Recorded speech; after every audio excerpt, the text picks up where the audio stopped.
तो लोग उनको पसंद करते हैं, उनको वोट करेंगे और अजीत प्रसाद चुनाव जीतेंगे। यहाँ नहीं दिखेंगे क्योंकि उन्होंने कुछ किया नहीं है।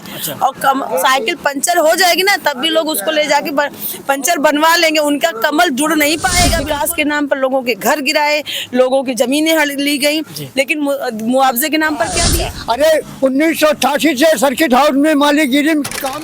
मिल्कीपुर में अब चुनाव होने वाला है। मिल्कीपुर में माहौल गर्म होता चला जा रहा है। आज चंद्रभान पासवान का नामांकन हो चुका है, कल अजीत प्रसाद का नामांकन हो गया है। आज पूछेंगे, सबसे पहले महिला से पूछेंगे, आज जो नामांकन हुआ है चंद्रभान पासवान का, क्या कहेंगे किसका पलड़ा यहाँ पर भारी है और किस दोनों एससी का जो टक्कर होगा, कैसा मुकाबला रहेगा यहाँ का? देखिए, पलड़ा यहाँ चुनाव लड़ाई में है नहीं, हम लोग चुनाव जीत रहे हैं क्योंकि ये चुनाव एक हमारे देखिए सांसद जी आज से नई नेता है, कितने बार लंबे टाइम उनकी लंबी राजनीति रही है और क्षेत्र में उन्होंने काम किया। वो एक ग्राउंड लेवल के नेता हैं, उन्होंने जमीनी काम किया है, लोगों का विकास किया है, सड़क दिया है, स्कूल दिया, अस्पताल दिया, रोजगार दिया, तो लोग उनको पसंद करते हैं, उनको वोट करेंगे और अजीत प्रसाद चुनाव जीतेंगे। बताने की कोई जरूरत नहीं है क्योंकि ज्यादा बोलना अच्छी बात नहीं होगी। और रही बात जो भी है वो तो आप लोगों के भी सामने है, ग्राउंड रिपोर्ट किसकी सही है किसकी नहीं, 8 तारीख को आपको पता चलेगा। लोग कहते हैं यहाँ पर साइकिल पंचर हो रही है, पब्लिक तो यही कह रही है। उनका कमल तो एक एक पंखुड़ी मुरझा के गिर रही है, वो संभाले नहीं संभाल पाएंगे और ऐसी गिरेगी कि वो सीधा गुजरात में दिखेंगे, यहाँ नहीं दिखेंगे क्योंकि उन्होंने कुछ किया नहीं है। और साइकिल पंचर हो जाएगी ना तब भी लोग उसको ले जाके पंचर बनवा लेंगे, उनका कमल जुड़ नहीं पाएगा बिल्कुल भी। एक बार बिखरने के बाद कमल दोबारा जुड़ेगा नहीं। तो हमारी साइकिल से टक्कर ना करें, मेरी साइकिल चली जाएगी। और गरीबों का वो फॉर्च्यूनर है क्योंकि हम लोग समाजवादी पार्टी गरीबों की पार्टी है और हम लोग लोगों के दिलों में बात करते हैं। वो तो इंजेक्शन से ब्लड निकालने का काम कर रहे हैं, वो तो व्यापारी हैं, वो तो किसी के नहीं है। किसी समाज का हित उन्होंने करा हो तो बता दीजिए। इस विकास के नाम पर लोगों के घर गिराए, लोगों की जमीनें ली गई, लेकिन मुआवजे के नाम पर क्या दिया? कुछ नहीं दिया। लोग रो रहे हैं, जो 50 साल 60 साल 80 साल से लोग रह रहे थे, उनको क्या दिया? कुछ नहीं दिया। तो ये सरकार विकास नहीं कर रही। अगर वो विकास, अच्छा बताइए, अगर वो विकास कर रही होती तो उनकी इतनी मिनिस्ट्री, इतने मंत्री यहाँ क्यों आते? अगर वो लोगों को रोजगार, आज नौजवान रोजगार मांगता है, आज महिलाएं सुरक्षा मांग रही हैं, महिलाएं व्यवस्था मांग रही हैं, किचन इतना महंगा हो गया है कि लोगों को घर चलाना मुश्किल हो गया है। ये बताइए, अगर आप इतने ही हित सोचते हैं जनता का तो आपने इतना ज्यादा क्यों फैल गया भ्रष्टाचार?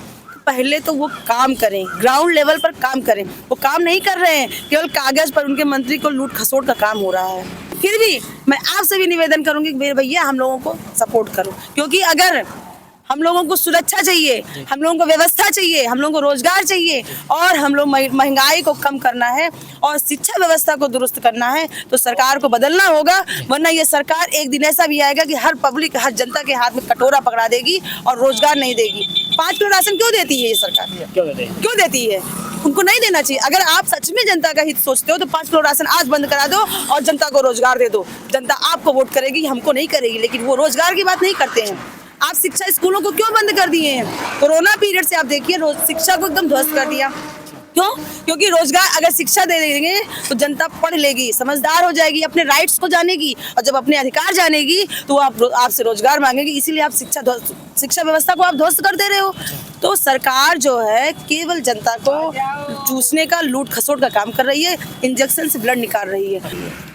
भारतीय जनता पार्टी के जितने भी सदस्य हैं वो कहते हैं कि अवधेश प्रसाद राम का नाम नहीं लेते हैं। इसके विषय में क्या कहेंगे? जब अजीत प्रसाद दिल्ली से आए तो अयोध्या में राम जी का दर्शन भी किए, हनुमान जी का भी दर्शन किए हैं, तो बीजेपी वाले को क्या कहना चाहते हैं? आप ये बताइए, अभी तक कह रहे थे कि राम को लाने वाला कोई नहीं, मोदी साहब है, उंगली पकड़ के राम को लाए।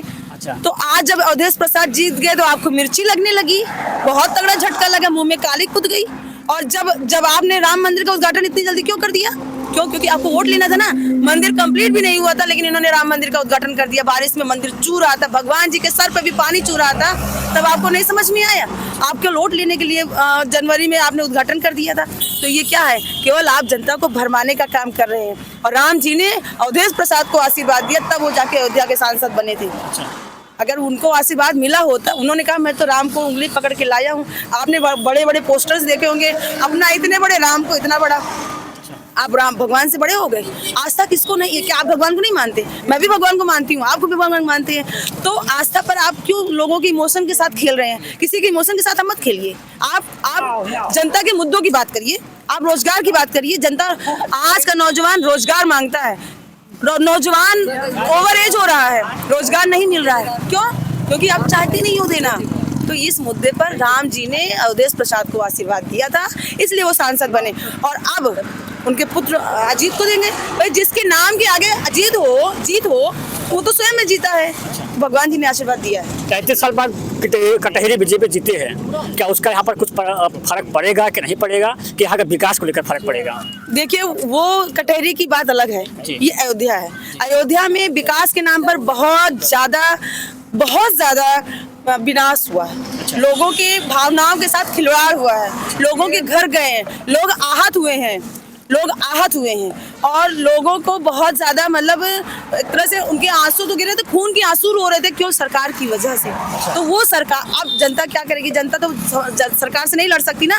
जनता केवल वोट के माध्यम से ही अपने रोष को व्यक्त कर सकती है। वो वोट देकर ही अपना रोष व्यक्त करेगी और यहाँ से अजीत को जिताकर उनको बता देगी कि मैं आपके साथ नहीं हूँ। मैं आप पत्रकार महोदय आपसे पूछना चाहती हूँ, अगर वास्तव में आप जमीन पर काम किए होंगे तो आपको कॉन्फिडेंस होगा कि नहीं, मैं ये पाऊंगा क्योंकि मैंने ऐसा काम किया है। लेकिन जब आप काम नहीं किए होंगे तो आपका आत्मविश्वास जो डगमग करेगा, आप वो काम आप खुद नहीं कॉन्फिडेंस रहेंगे। ठीक उसी तरह से ये सरकार भी कॉन्फिडेंस में नहीं है। वो सरकार अंदर से हिली हुई है। वो जानती है मैं चुनाव हार रहा हूँ, इसलिए वो जितना पाएगी पैसा से, मंत्री से, मनई से, हर एक चीज झोंकने की कोशिश करेगी।